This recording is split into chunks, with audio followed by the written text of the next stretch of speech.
Salut, c'est Thibaut de Top Paddle. Alors, nous voilà en 2026 et aujourd'hui, la question qu'on va se poser, c'est mais quel niveau ai-je vraiment en 2026 et comment arriver à le déterminer le plus précisément possible et le plus honnêtement possible? Parce qu'il n'y a rien de plus insupportable que d'arriver dans une partie qui se dit niveau 6 alors qu'en face de toi, tu as des niveaux 4, ce qui arrive le plus couramment d'ailleurs.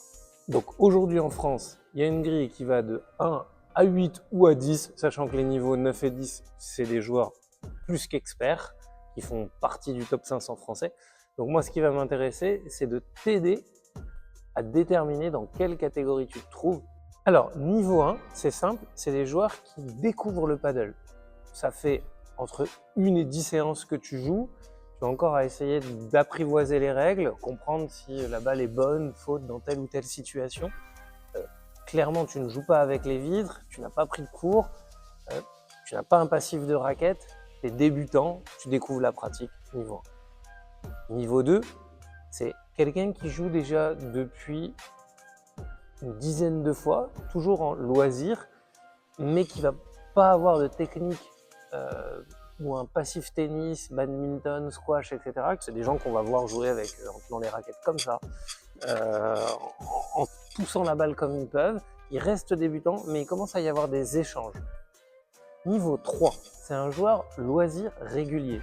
Pour moi, c'est un joueur qui joue déjà depuis au moins 6 mois, peut-être une fois par semaine, une fois toutes les 2 semaines, et qui, de temps à autre, arrive à jouer avec la vitre, alors souvent un peu en panique, sauf qu'il ne maîtrise pas les directions et les profondeurs par manque de technique. Niveau 4, alors c'est là que ça se corse, parce que pour moi, et pour la plupart des gens qui travaillent dans le milieu du paddle, la grande majorité des pratiquants sont niveau 4.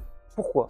Niveau 4, c'est un joueur loisir régulier. Ça fait déjà au moins 1 an qu'il joue et il commence régulièrement à jouer avec la vitre dès qu'il le peut.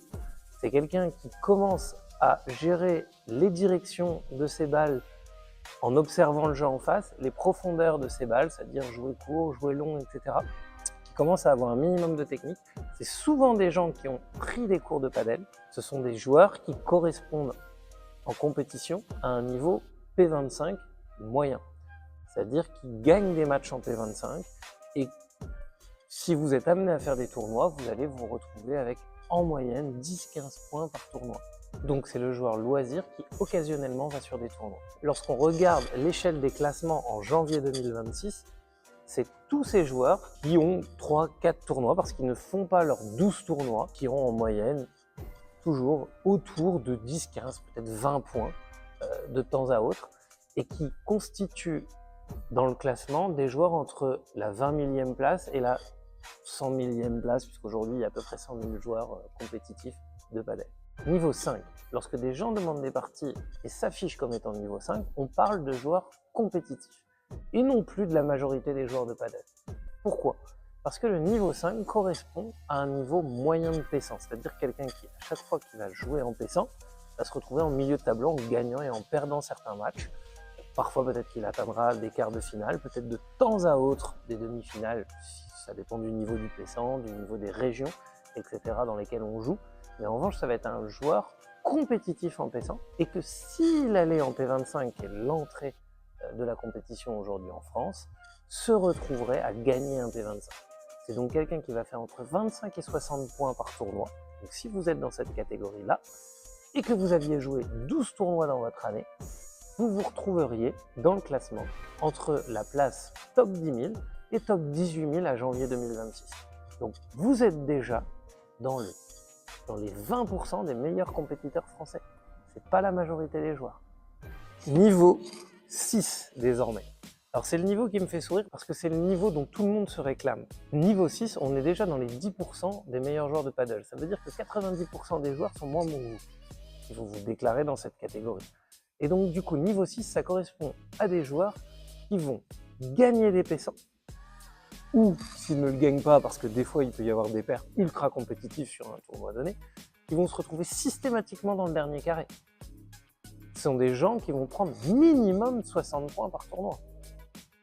Et peut-être parfois un peu plus de 100, parce que ce sont des joueurs aussi qui en P250 vont commencer à gagner certains matchs tout en se retrouvant en milieu fin de tableau. Et donc on va se retrouver avec des joueurs qui, en termes de ranking, s'ils jouent 12 tournois ou plus, vont mécaniquement se retrouver entre la 10 millième place et la 5-6 millième place à janvier 2026. Donc si tu n'as fait que 3-4 tournois et qu'à chaque fois tu te situes dans cette moyenne, oui, aucun souci, déclare-toi niveau 6. Alors, concernant le niveau 7 désormais, là on parle des 5% des meilleurs joueurs français, ça veut dire que 95% des compétiteurs sont derrière eux. Le niveau 7, ça correspond à quelqu'un de très compétitif en P250. Donc c'est quelqu'un qui va tout le temps atteindre les quarts de finale, voire les demi-finales, et qui parfois peut être amené, selon le niveau de la compétition, à gagner un P250, et qui, en P500, va commencer à gagner quelques matchs, va raisonnablement être dans la milieu fin de tableau en P500, mais en P250, dans le haut du tableau.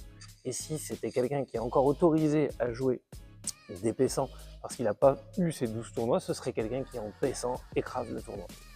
Donc là, le niveau 7, si on additionne les points à janvier 2026, ce serait quelqu'un qui gagne entre 80 et 250 points par tournoi en moyenne et qui se retrouverait entre la 5 millième place et la 2500e place. À peu près, toujours à prendre avec des pincettes parce que le classement va évoluer tout au long de l'année. Et à janvier, c'est à peu près ça. Niveau 8, ce sont des joueurs qui, en P250, vont systématiquement être à un tel niveau qu'ils vont gagner ce tournoi ou être en finale, demi-finale parce qu'ils auront eu un mauvais tirage. Mais globalement, des joueurs ultra compétitifs en P250 et qui, en P500, doivent être au milieu ou en haut du tableau du P500. Donc des joueurs qui vont en moyenne prendre plus de 250 points par tournoi.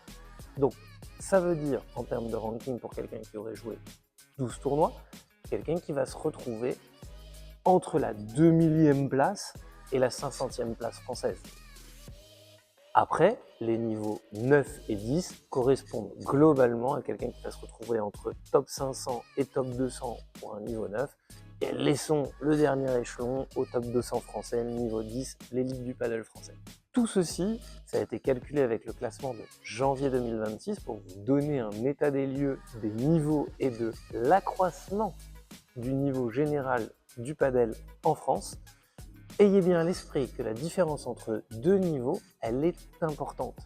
Certes, c'est que 1 sur cette fameuse grille, mais c'est en termes de match, les gens, quand ils ont un niveau au-dessus versus des gens qui ont un niveau en dessous, ça va être des sets qui vont se traduire par des 6-2 ou 6-1 ou 6-0 à chaque set. C'est-à-dire qu'il n'y a pas de débat. Maintenant, méfiez-vous surtout de la plus grande maladie du padel et de l'évaluation du padel en France, c'est « Oh, j'ai rencontré un gars qui fait 10 niveau 6, je l'ai battu, ou j'ai fait 6-4, 6-4, 6-4, 3 fois, je l'ai gagné, c'est sûr, je suis meilleur que lui, je suis niveau 7. » Non. Si c'était un match, il y avait peut-être un jour sans, et que vous gagnez les 3 sets, même peut-être 6-4, 6-2, 6-4, juste sur un set, l'équipe d'en face a décroché, c'est pas parce que c'était un vrai 6 que ça fait de vous un 7. En revanche, si vous allez battre chaque semaine ce niveau 6, et que c'est toujours 6-0, 6-1 ou 6-2 à chaque set, et qui ne voit jamais le jour, là, clairement, vous êtes probablement un niveau au-dessus. Le bon conseil que je peux vous donner, à part effectivement de vous frotter de temps en temps à la compétition pour vous donner une idée sur votre niveau, c'est surtout aussi de vous filmer. La plupart des clubs maintenant proposent des solutions pour capter votre match, donc re-regardez votre match, ou alors même vous-même laissez une caméra sur un trépied et vous allez voir en fait si effectivement vous jouez comme vous le pensez. Et bien souvent, le fait de se filmer nous remet à notre place et nous fait avoir un regard neuf sur notre réel niveau. L'autre chose aussi qui peut être intéressante si vous avez un ami qui regarde votre match de padel, c'est tout simplement de compter le nombre de points gagnants que vous faites et le nombre de fautes directes que vous faites. Faites faire la faute à votre adversaire plutôt que d'essayer de gagner le point par vous-même. Ça, ce sera un vrai axe de progression. Et d'ailleurs, pour vous rendre compte de cet aspect faute directe, point gagnant, ici va s'afficher un petit graphique qui vous montre par niveau le pourcentage des points qui se terminent par une faute directe. Et vous allez voir que c'est impressionnant. Et ça, par niveau. C'est des statistiques qui nous avaient été données par le site que je vous conseille, Padelonomics. Et s'il y a quelqu'un qui veut bien faire vos stats, vous pourriez être vraiment surpris de votre niveau réel.